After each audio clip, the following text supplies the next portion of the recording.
have to go with Shota Imanaga. Coming into this season, no one really knew what to expect. You knew this guy was a high fly ball pitcher. You weren't sure exactly how that would play at Wrigley and how much success he would have coming over. We talk about the transition, how difficult that could be, the type of pitcher he is, how he would adjust to major league hitters. And he went above and beyond everybody's expectation, especially throughout his first few months when he was the best pitcher in baseball. I mean, it was amazing to see. And I think he deserves a ton of credit for learning how to pitch here. We talk so much about that fastball up in the zone and pitching more north-south in comparison to when he was over in Japan and maybe a little bit more east-west. Let's talk about your current club. And maybe my favorite player in the show this year is Shota. Oh, yeah. I mean, he is legit, like, energy, on top of being a really good pitcher. Yep. I love this. Like, when I'm seeing video of him screaming at the top of his lungs, yeah, he loves it. Yeah, he's awesome. So I think it's super cool that I try to put myself in his shoes and think about, like, going to Japan and you don't speak the language, and there is a big cultural difference. Like, the way he handled it, it's going to sound cheesy, but like he handled it with such grace and class. Like, I mean, just immersing himself in the city of Chicago, that's a big deal. I think that helped his transition, just like totally accepting that this is all new to me, but I'm here. I love Chicago. I want to be here. Embrace the fan base, embrace the team. He wanted to try his best to learn English. He wanted to not always like need his interpreter. I just thought that was super cool. He went to like the pitcher's dinner with us in spring. He's a huge pitching nerd. Like the way he's always doing dry throws and feels and asking you questions about your delivery and what they teach in America, even as a kid versus what they teach there. Like I loved playing with him. He's a super interesting cat. Just a big personality. And also like the dude's been around. He's 30 years old. He's had a good career in Japan. So like he knows what he's doing. And he was super dialed into his routine too. So he's this fun, lighthearted guy, but also like he's here to kick some ass. And he would go out there on a start day and be dialed. But there is always, I think there's a little bit of reluctance from whether it's the national media or I imagine even guys in the clubhouse. You guys don't know about Shota Imanaga. Like maybe you had heard of him.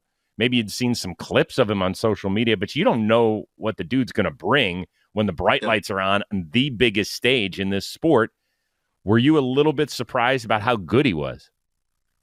I mean, no and yes. Like, I watched his bullpens and stuff in spring training, and I would say, like, it didn't surprise me that he had success here. Like, it's an outlier fastball, low slot, high vert, really good splitter that tunnels right off of that. He's got a ton of pitchability, good command. So, like, I'm not shocked, but, like, to the level of success he had. And the cool thing, too, is, like, it's not like we were protecting him. Like he was out there pitching big games and big environments. Like there were big spots where like if he were younger, maybe where you protect a guy, get him out of the game, get a reliever in there. Like they let him work through some stuff. And I just remember like a big start in Boston, in New York, just like facing big lineups, big teams, big markets, bright lights. And like you're saying, like he's getting a strikeout in the 7th inning and he's screaming at the top of his lungs and pounding his glove. And I remember thinking like, all right, this was early in the year, just thinking this dude's different. Like he wants to be out there. He doesn't want to be protected. He doesn't want kitty gloves on him. Like he wants to get those outs, which is sick.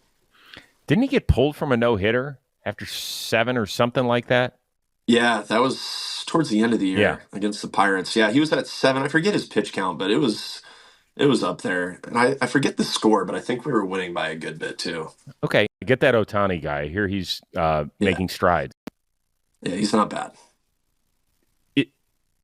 It's ridiculous what he does. I ask everybody that comes on this show, are you thankful you're playing in the same era as him? I've given up a couple homers to him, so I don't know if I would say I'm like thankful or grateful, but to me, like playing in the big leagues, I just don't understand, especially when he's pitching. Like I just don't really understand how it even works. Like I'm a starting pitcher. I only pitch every 5th day, and like my schedule is pretty full. You know, I have like I throw my plyo balls. I do something in the weight room every single day. I have my arm care routine, my treatment routine, my scouting routine. I got to take my notes, and like I can't imagine doing all of that and going out and like DHing and hitting 50 homers and stealing 50 bags. Like I just don't really like. Does he go to hitters meetings? Does he I don't understand when he's doing both how it even operates. Like, I just don't get it. By the way, this is supposed to be his rehab year. Yeah, yeah, same thing. Like I've done Tommy John, and like it occupied like all of my life. Like everything I did in my, especially my second one, it was all about my recovery. Like I was doing everything in order to get back, and I'm sure he's doing the same. And he's hitting. It's just like, to me, it's incredible. But for me, like when I really break it down and think deeper, like I literally have a hard time understanding how he does it. Imanaga, man, I got to bring him up real quick. This guy has been fantastic all year round. You saw him out of spring training. You saw him coming up. Did you expect this from this guy? And has he just been a rock star? Talk to us about him off the field too, as well. Like, is such a great dude like he looks on the field as well? He is everything that you'd want from Shota as a viewer. You'll get if you get to kind of be around him. Shota, I faced Shota in spring, and it's such a different look coming out of his hand. It's super upshoot. It feels like it's coming from his hip.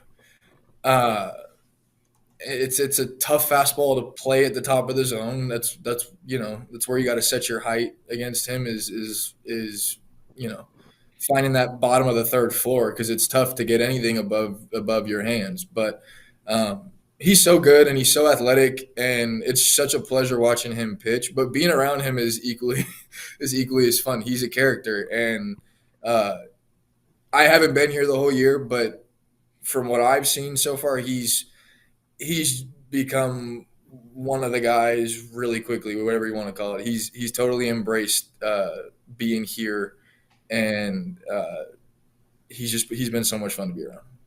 What do you mean by he's a character? Because the other day he said he was in New York, and he goes, oh, I recognize this city. This is from Spider-Man. Yeah. No, we got him singing on the bus.